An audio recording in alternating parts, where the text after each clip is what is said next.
Washington, D.C. is one of the world's most important cities. Here the future of America is decided. But who makes these decisions? The President? Congress? Some believe there is a force behind the throne of elected office, one with international reach and none of the rules constraining public officials, the Brotherhood of Free and Accepted Masons. Could Freemasons really control Washington? How do we know? Here are the facts.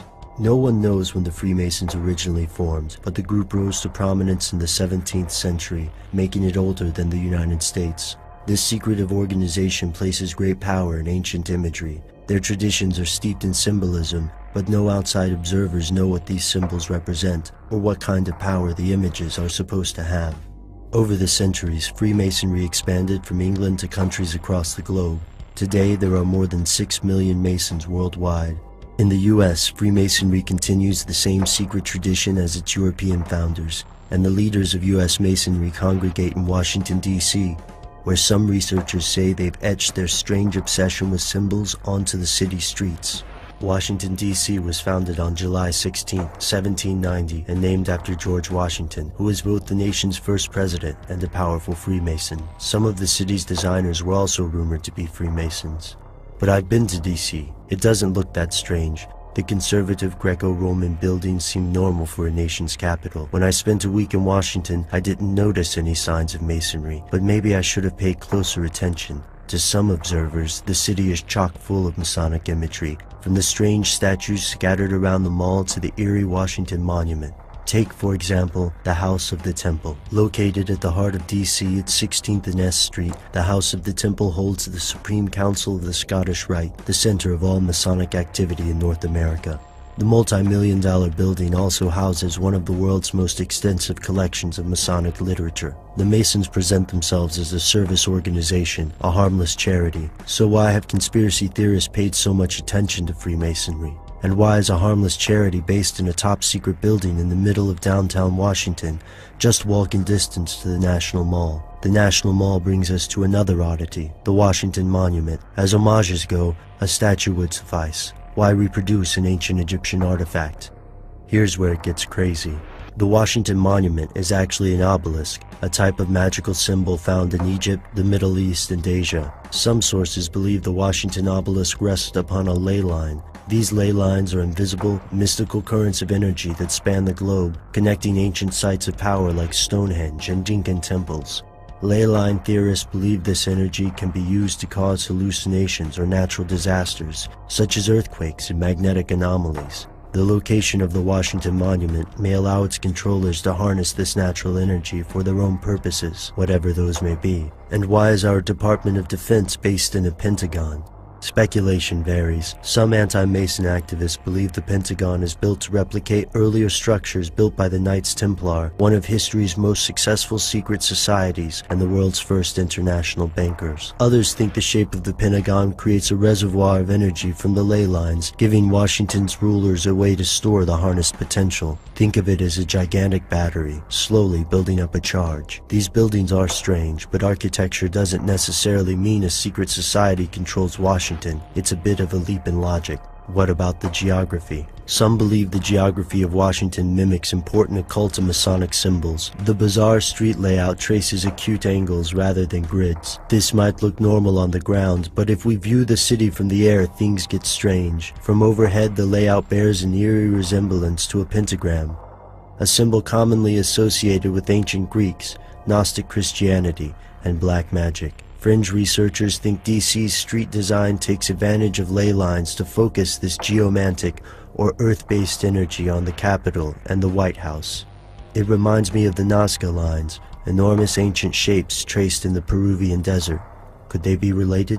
We already know Washington is a town built on secrets. The nation's national security and financial stability rest on the decisions made in the Pentagon and Congress, many of which the average citizen will never witness firsthand. Even the most skeptical observer will note the odd layout of DC's streets and the strange conceits in our national symbols. This is the country that slapped a floating eye and pyramid on our dollars. The eagle was a Masonic symbol before it became our national bird. Looking at the evidence, it's hard to deny that symbols in the US match symbols in Freemasonry. But why? This could all be a coincidence. The imagery could be nothing more than decoration. But if the Masons believe that symbols themselves have powers, then what kind of power are they trying to generate? Is it merely psychological, or could it be something more? Something they don't want you to know. Well, Tom, how in the world did Washington, D.C. and the Vatican have these Masonic symbols and buildings, etc.? Where'd that come from? Well, again, it goes back to the influences of these early Freemasons who had an idea about how they wanted to build what we would call an occult democracy. For instance, you can go to the Library of Congress website and read an article called The Most Approved Plan. And this goes back to early America, where they were advertising for different architectural firms to submit their plan about how the capital city could be built. And after all the plans came in, our own government website says they were all rejected because Thomas Jefferson wanted a plan that would be based similar to the design in Rome, where you would have a dome facing an obelisk, and furthermore, he wanted it dedicated to all pagan gods. That's on our own government website. So that's exactly what this represents the sexual organs. They say the Washington Monument, and you say the Capitol represents that. What does that mean in Masonic and occultic terms? Well, because the Freemasons, a great deal of their mysticism is based on ancient Egyptian magic. And this design, a dome, which is the ever-pregnant belly of Isis in their mythology, facing an obelisk, which is the erect manhood of the god Osiris, was a magic utility. This was designed in ancient Egypt for one purpose, and that was to raise from the underworld the spirit of Osiris so he could take his place in the Pharaoh, so that the country, Egypt, could have divine representation in their king. Well, that's exactly the template you have laid out in Washington, D.C. It's exactly the template you have at the Vatican. Why is it the same things in the Vatican? Same thing at the Vatican, where you have a dome facing an obelisk. As a matter of fact, the obelisk in St. Peter's Square was removed from the ancient city of Heliopolis, where it was built and dedicated to the god Osiris. And when they took it to the Vatican, and when Pope Sixtus had it put in the middle of the square there, he actually performed an exorcism on it, trying to expel the demon of Osiris from the obelisk. And again, this Osiris is the same, it's a code for Antichrist of the New Covenant. Well, it is the god Apollo to the Greeks. In fact, you see that marriage not only on the Great Seal. Look at the Statue of Liberty, who was built by Eiffel, the famous Eiffel Tower builder, that was built by French Freemasons. That's a cult too? Well, it is, according to its own literature, you can look it up and read it yourself. It was built to have the body of Isis, which was dedicated to Osiris, and the head of Apollo. And it is the marriage of the Egyptian Osiris and the Greek god Apollo, which is one and the same, according to many ancient historians. Now, you say there's a Masonic significance even to 9/11.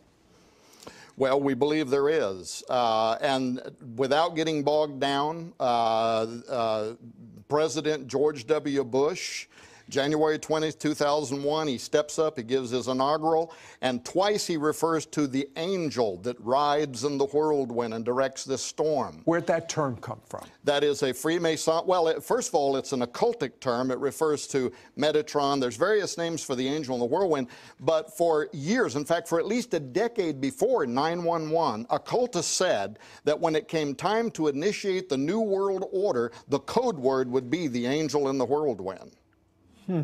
And if you go in, where I have been, into the house of the temple, the headquarters of the 33rd degree Freemasons, they have a dedicatory in there to George W. Bush for donating more than $1 million to help propagate Freemasonry in the United States.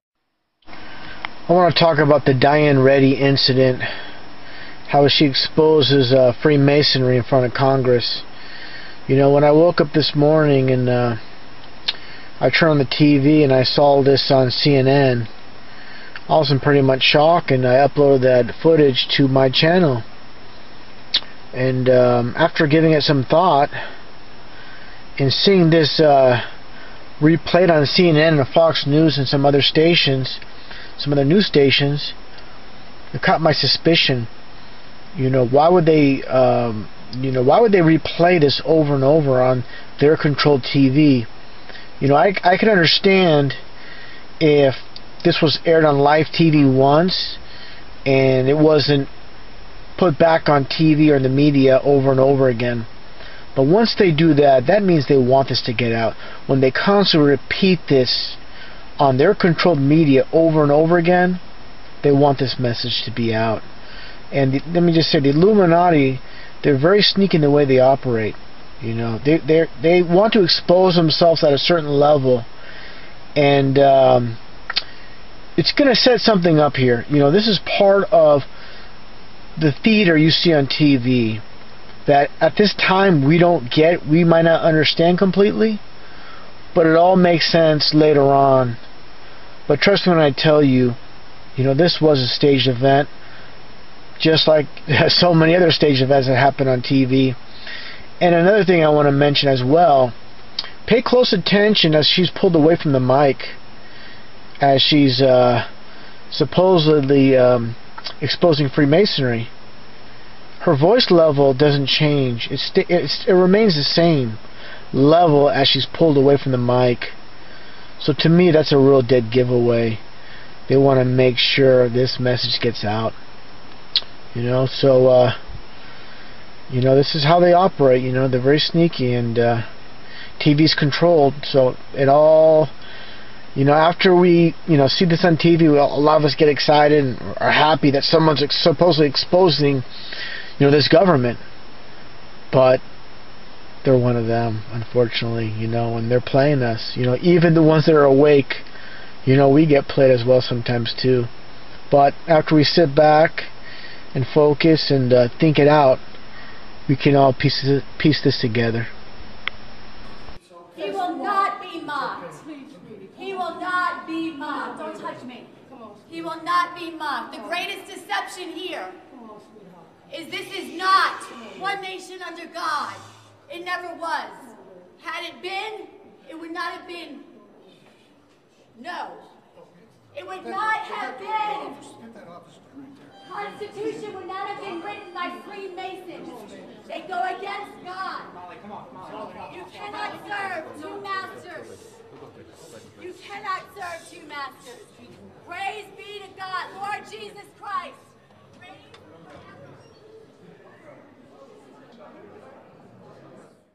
On. However, said, when you get past the 32nd degree, when you go to 33rd degree Freemasonry, it becomes something entirely different. Okay, what if someone was a 33rd degree Mason, what would they know that the others don't? Well, for instance, I had a state senator ask me basically, he said, were you aware that at the inauguration of every United States president, that in Washington, D.C., an occult ritual is held to raise the spirit of Osiris from the underworld so that it can take its rightful place in every United States president? That absolutely blew me away. I thought, this is within Masons? That's within Masons. As a matter of fact, I went there to verify it myself. I took my wife, Nita, with me, but I wanted to know if that was a fact, because if that's true, that's an astonishing idea that an occult ritual such as that would be held. This is not one nation under God. It never was. Had it been, it would not have been. No. It would not have been. Constitution would not have been written by Freemasons. They go against God. You cannot serve two masters. You cannot serve two masters. Praise be to God, Lord Jesus Christ.